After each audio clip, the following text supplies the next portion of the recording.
Je suis plus qu'un militant pour l'Union européenne dans laquelle j'y crois beaucoup. Pour moi, l'Union européenne, elle nous apporte un certain nombre de choses assez concrètes au quotidien. On ne le sent pas forcément au quotidien, vraiment au quotidien de nos vaches, quoi, je dirais.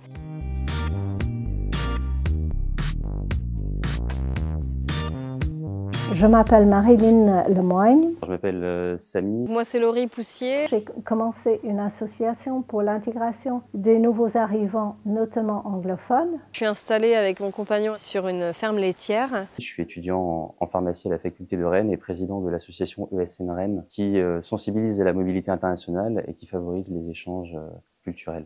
Il y a la liberté d'échange, il y a l'Erasmus, fabuleux. Vous pouvez aller dans les universités dans toute l'Europe, unique, non? Moi, j'ai fait un Erasmus en Espagne, dans une ville qui s'appelle Murcia. Ça a été très révélateur et ça m'a beaucoup apporté, puisque j'ai été confronté forcément à une culture qui est différente de la nôtre ici en France.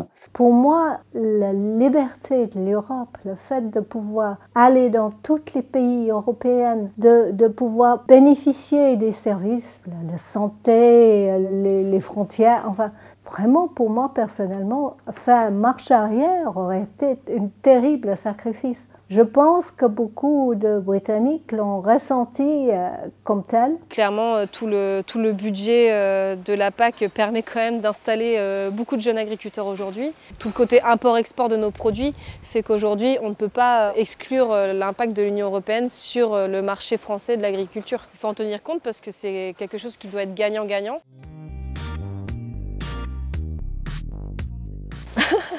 Une Europe idéale. Je pense que l'administration est extrêmement compliquée. Il y a des subventions qui sont disponibles pour la culture, pour la musique, pour plein de choses. Les dossiers sont très compliqués. L'agriculture, c'est un bon exemple.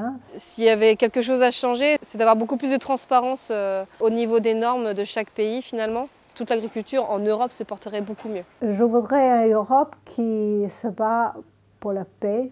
Pour moi, l'Europe idéale, elle doit répondre à des problématiques qu'on se pose aujourd'hui. Certains sont peut-être un petit peu inquiets de l'avenir.